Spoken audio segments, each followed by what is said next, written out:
Hey everyone, hi, welcome back to my channel.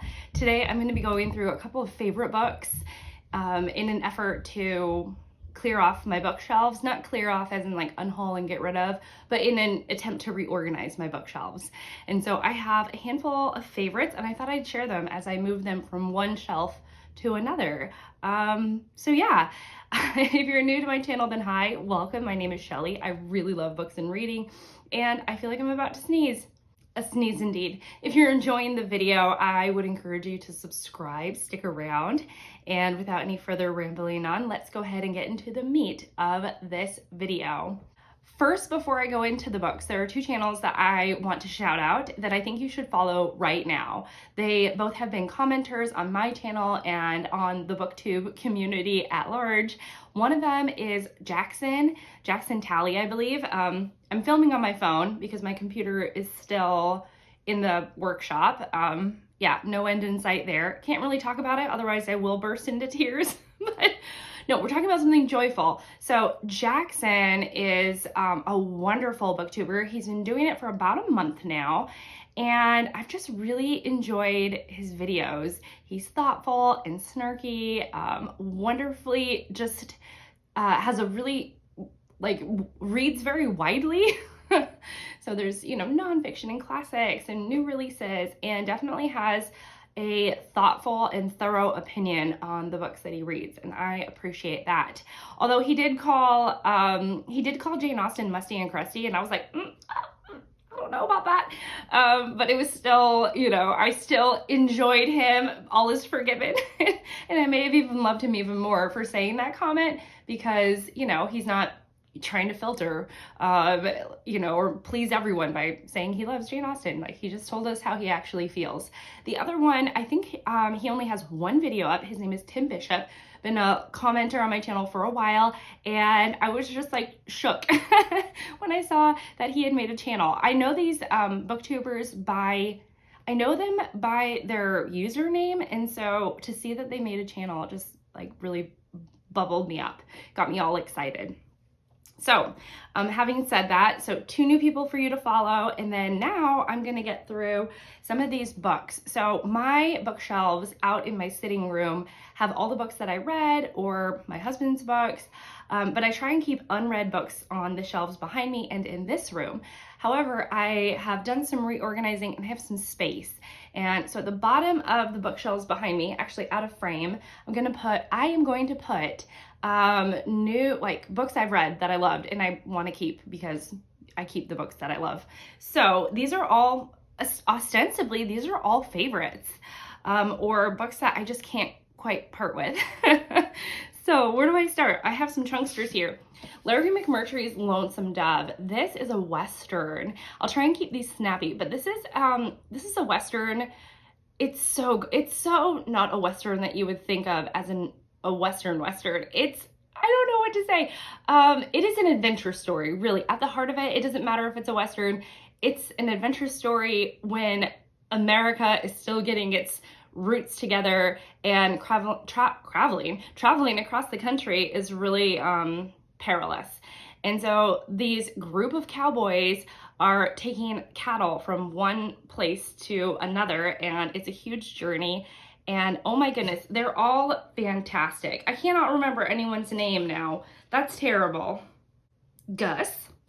Oh, Gus and Call. That's right. So in this we have Gus and Call, and they are amazing. I don't really get crushes on book characters. I don't know. It's just, that's just not how I read. But I really quite had a crush on Gus in this book. He's so stinking charming. In this, Larry McMurtry writes fantastic characters, a fantastic adventure story, and I really and gosh, peril, everything happens in this. I mean, everything, and oh my goodness, it's so good. It's so good. It won the Pulitzer back in the day, so if that means something to you, then there that is. But I'm gonna stop rambling because I need to keep these short and snappy. Okay, the next book is Wolf Hall by Hilary Mantel. This is one of my favorite books of all time.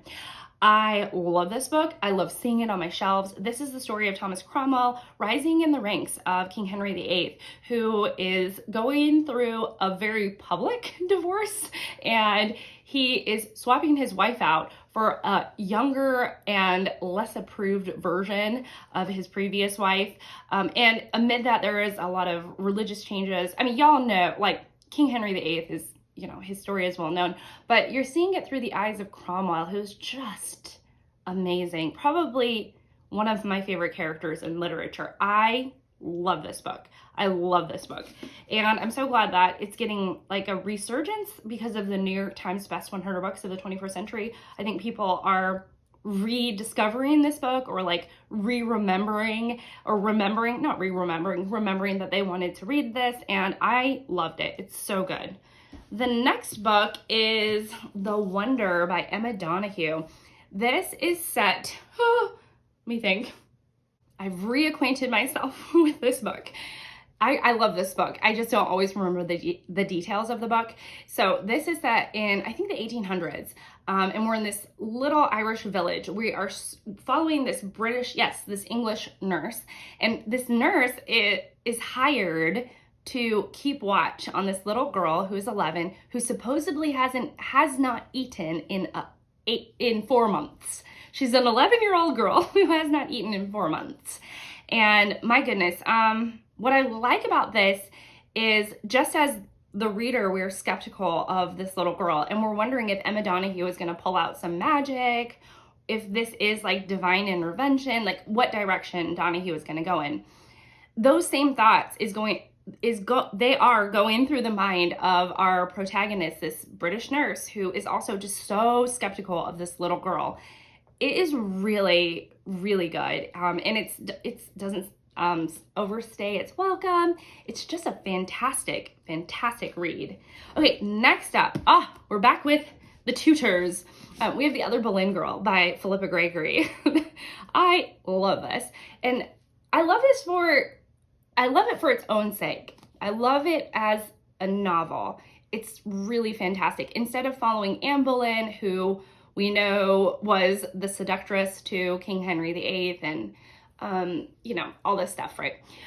Instead, we're following Mary Boleyn. And in this story, Mary Boleyn was King Henry VIII's lover before Anne Boleyn. And there's, in a lot of ways, it's this love story, and this love story that kind of goes awry, and you really start to sympathize and empathize with Mary Boleyn, because in a lot of ways, she's a pawn in her family's game for power at the Tudor court.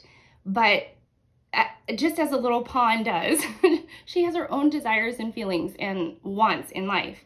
And so she just really wants something different for her life. And as the story progresses and, things go awry and things go in favor of the Boleyns, as we follow the Boleyn story, and actually the sibling relationship between the three siblings, I forget their brother's name, but it's Anne, Mary, and then their brother, and they're all very involved in this Tudor court. And as we're following them, it's like we're following their rise and fall with power, the way when things get like strenuous or icky sticky. But amid all of that, the reader, at least I, as the reader, really just loved Mary Boleyn and really rooted for what she wanted out of life. So I love that. Oh my goodness, we're on a Tudor kick. I have at least two more Tudor books in front of me. I did not expect that. I just kind of grabbed these at random. So C.J. Sanson's Disillusion. This is a mystery set in a monastery during Tudor times. And we are following this hunchbacked lawyer who is going to check out kind of like what's happening in this monastery and try and figure out what's going on. And I like this. I don't know if I loved it, but I really liked it. And I could tell that Sanson is a very good writer. I really loved the main character, Matthew Shardlake, because he's somebody who is a social outcast because of his physical disabilities and the way that he walks, and he's in physical pain, and he really internalizes the way that he moves through the world, the way that people perceive him being so different. And I really, really love Matthew Shardlake. I've read 2 in this series now, and I really need to get on to the 3rd one. Unfortunately, Sanson recently passed away, and that really saddens my heart because he had this, I mean, just wonderful mystery series going on. And I just makes me sad that we lost such a wonderful author. Also, well, actually somewhat tutor, writer, and recently passed away. My goodness, not as recently as C.J. Sanson, but we have Bring Up the Bodies by Hilary Mantel. I don't know. I've always said that this is my favorite out of the Wolf Hall trilogy, but now, I don't know. I really love Wolf Hall, but I love this Bring Up the Bodies because you are following the fall of Anne Boleyn, which is probably why you have Miss Anne on the cover. At least I assume that's Anne. And she has, you know, with all that goes up must come down kind of thing. And so we are following this really interesting period in which Anne and the Boleyns in general are losing power in the Tudor court. It is so good. It really is so snappy. So I think for people and this is not even true for me, but if Wolf Hall was a little bit of like a little difficult to get into, like maybe the action took too long, to me this is a lot shorter and it gets to the heart of things way more quickly. So this is not even 400 pages and it has a rip-roaring ending. It's fantastic. I found a book on my shelves that is unread, and I think I pulled it off wanting to read this book, and then I just left it on my read shelves. So anyways, it's Hilary Mantel, Mantle Pieces. So this is writings, diary entries, reviews that Hilary Mantel wrote over the course of her lifetime in her writing career, and they're just short little snippets. So I think I read like the first one and then decided, I don't know if I want to read this, but I mean, in this moment. So it needs to go back on my shelves under, I think, nonfiction. So I'll shelve it in nonfiction somewhere up there. Okay, a handful of books to go. We have The Luminaries by Eleanor Catton. This is a chunky book. It is like 800 pages. I don't know. It's just also, like compared to a normal book, it's just taller and wider and thicker than most books, so it's a hefty thing in my hands. But this is a master in plotting. It's a murder mystery at the heart of it, though it doesn't the murder mystery ends up being not the thing that I kept reading for, but it is so intricately and brilliantly plotted. It is a brilliantly plotted book, and that's what I remember out of this. And I really ought to, well, I don't know, I didn't read it that long ago, but it would be well worth a reread on my part because it is such an enjoyable book. The characters are great. I'm like, not just for the writing, that's what I was going to say, but the characters are great, the writing is great, the plotting is intricate and beautiful, and it all comes together and just sings. So now we have a nonfiction book, and then, yeah, a nonfiction book. We have Pilgrim at Tinker Creek. My nose is itching. Pilgrim at Tinker Creek by Annie Dillard. This is a book in which Annie Dillard goes out into nature. This is the ultimate meditation on nature. She's out there, she's thinking about how nature works, she's observing it on a micro level and trying to connect it to a macro, like spiritual level. It's so good. I like books like this in general, quiet, meditative, with a lot of focus on nature, like the true definition of nature writing. I like that kind of thing. So this is exactly like my cup of tea, my kind of writing. And she just does it so, so beautifully. So if you're into that, Pilgrim at Tinker Creek is fantastic. Then we have Edith Wharton, and I have two here. I love Edith Wharton. She's a brilliant writer. I have Ethan Frome, hands down the bleakest book I've ever read. I mean, it is so dark. Like, it is dark. I still like shudder when I think about it. Oh gosh, it's a dark book. Really, it's so short. You ought to just go in not really knowing anything and experience it for yourself. But it's an outsider coming in. I cannot help but summarize the book. It's an outsider coming into this town, and something's going on with Ethan Frome. He clearly has a story, and while this visitor is visiting, he hears the story of Ethan Frome, which is, again, dark and I don't know how she did it, but she went there, and it is dark. And then we have something less dark by Edith Wharton, and it is The Age of Innocence. This is about Archer Newland Archer, and it's kind of one of those love triangles in a sense, that he's married to somebody who, I don't know if I think he thinks that she's not really for him. and then he falls in love with someone else. And what that means, I really enjoyed the ending of this book. I thought it was fantastic in a lot of ways. So I like this. I think I still like not the Age of Innocence, the House of Mirth better, but Edith Wharton's writing is perfect. And then we have finally Josephine Tay's The Daughter of Time. I love this book. This is like the fifth in the series. You don't have to read the other 5. I didn't read the other 5, and I just started with this. There's a little bit like, you have a feeling that the characters have some sort of backstory, but it doesn't really matter to the mystery. This is one of those books that is often hailed as like the best mystery of all time ever written, and it's because Josephine Tay does this thing where her main character is held up in a hospital bed, and he gets interested in a case, an unsolved mystery, and in this it's a historical mystery, that he is all of a sudden trying to solve from his bed. And that's the genius of it, is that he's putting things together without having to move. It's all in his mind. And that's all you really need to know. I mean, I loved it. I thought it was great.